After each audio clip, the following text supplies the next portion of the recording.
وہ محبوب پاک اللہ اکبر کے جن کی شان بیان کی جائے تو ایک ہفتہ کم ہے. اب بتاؤ محبوب الہی کا دامن پکڑو گے کہ ان کو پکڑو گے؟ کتنے پکڑیں گے بولو؟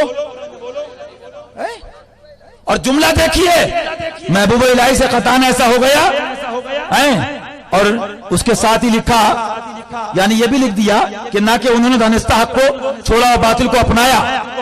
یعنی اس سے کیا معلوم ہوا؟ آپ کو اس تفسیر کی ضرورت کیا تھی؟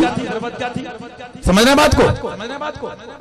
آپ جو کہہ رہے ہیں کہ نہ محبوب الہی سے اس مسئلے میں خطان ایسا ہو گیا نہ کہ انہوں نے دانستہ حق کو چھوڑا اور باطل کو اپنایا، تو مجھے بتائیے پہلی بات تو یہ کہ آپ جو کہہ رہے ہیں کہ دانستہ ایسا نہیں ہو گیا، تو یہ تو آپ نے مانا کہ خطا ہوئی.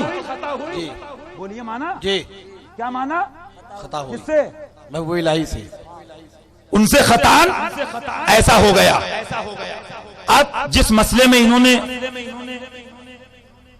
کلا بازیاں کھائی ہیں، اس مسئلے پر مشائخ نے اور بالخصوص اعلی حضرت نے بھی لکھا ہے رضی اللہ تعالیٰ عنہ.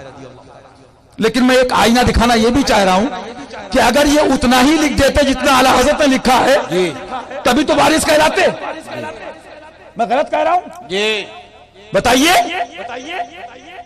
اتنا ہی لکھ دیتے اور میرے سرکار نے تو ایسا لکھا ہے، وقت ہوگا تو وہ بھی سناؤں گا، لیکن میرے رونگٹے کھڑے ہو گئے کہ لکھا. اور یہ بھی لکھا کہ ان کے ساتھ حسن ظن لازم ہے.